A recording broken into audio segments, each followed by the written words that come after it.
Welcome students to a basic guide to demand and supply. When you look at this picture, what comes to mind? In the image you see hands and you see a sign saying supply of flu vaccine. The hand is a representation of demand, and as you can see, demand is high while supply is low. In the following slides, we will delve into their definitions and their relationship to price. Learning objectives. At the end of this class, students must be able to define demand and supply, identify and explain elements on the demand and supply curve, clearly explain the rise and fall on the demand and supply curve, list the determinants of demand and supply, and finally define market equilibrium. So, what is demand? Demand is the willingness and ability to pay for a commodity at each and every price over a given period of time, subject to all else being constant. It is the desire to own something and the ability to pay for it. In other words, demand refers to the quantity of a commodity which a consumer or household is willing to buy from the market at a particular price during a particular period of time. The diagram illustrated is the demand curve. The demand curve is a graph depicting the relationship between the price of a commodity and the amount of it that consumers are willing and able to purchase at a given price. The demand curve has an indirect relationship between demand and price. What that means is, as price decreases, demand increases.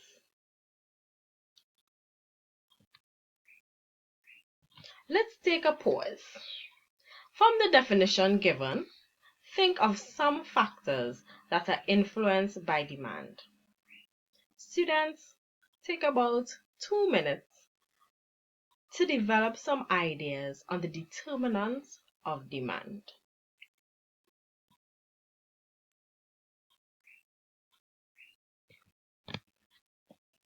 The demand of a product is influenced by a number of factors. The first factor, full price of the commodity. If the price is high, demand will be low. Therefore, consumers prefer to purchase large quantities when price is low as opposed to when price is, of course, high. Example, let's look at pizza. If the price of pizza is low, then of course the demand will be high.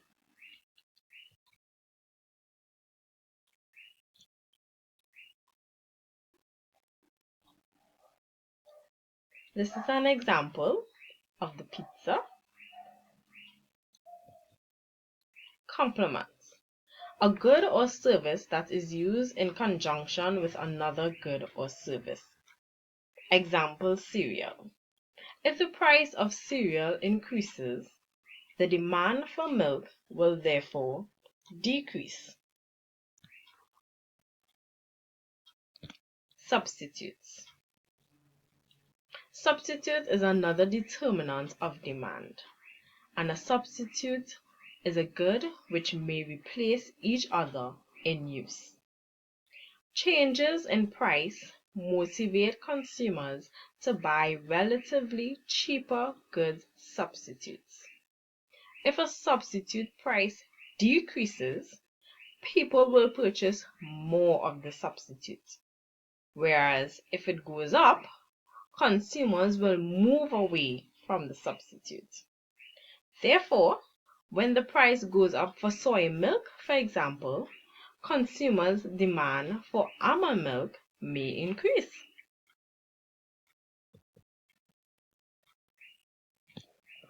Another determinant of demand is consumer income.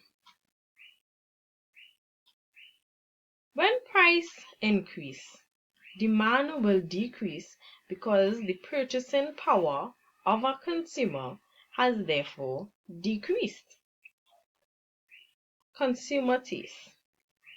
Demand will increase or decrease based on consumer needs, their likes or dislikes.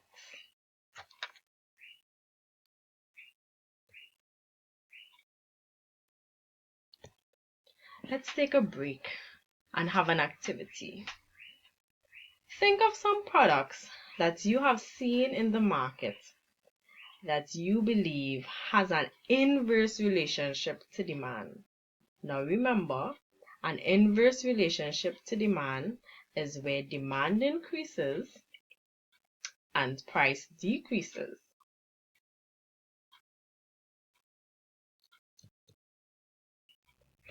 Supply.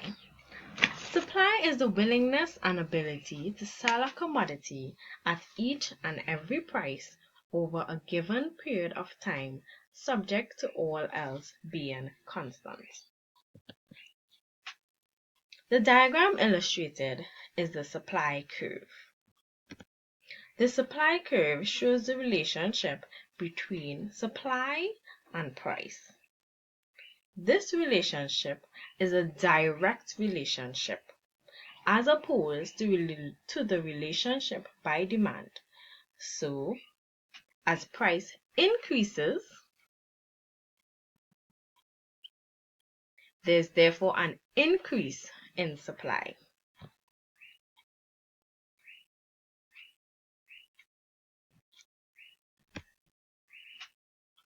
Let's use an example, milk. If the price for milk goes up, then the quantity supplied will therefore increase. Okay, students, I want you all to list some determinants of supply or some factors that you think would influence supply.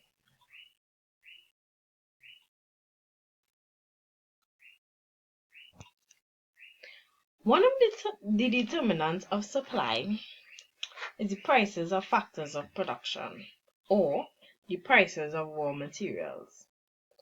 So, if there's an increase in price of cows, of course the supply of milk will then decrease. Another determinant of supply is the state of technology. If there's new advanced milking machines, then this will have an adverse effect on the supply of milk. Supply of milk will therefore increase. Expectations.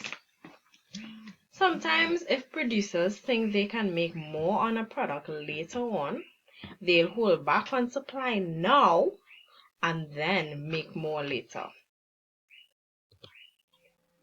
The diagram depicts the demand and supply curve. So as we remember, this is the supply curve and this is the demand curve. This point is the equilibrium point. The equilibrium is a state of balance between market demand and supply. So there is no excess demand or there is no excess supply. So when the amount demanded is equal to the amount supplied, then equilibrium is achieved, known as the market equilibrium. So of course, as we remember, that is where the quantity is equal to the equilibrium quantity and the price is equal to the equilibrium price. Okay, so let's recap the two main points, which is of course identifying and knowing the definition of demand and supply and how it relates to price. So demand, as we know, has an indirect relationship to price. What that means is demand will increase if price decrease, and vice versa. Whereas supply has a direct relationship to price, where if price increases, supply therefore increases. And of course, we know that there are determinants of both demand and supply that you would all need to know. For the recap activity, students, I just want you all to jot down your thoughts as to the importance of these concepts in terms of demand, supply, equilibrium to an organization of your choice.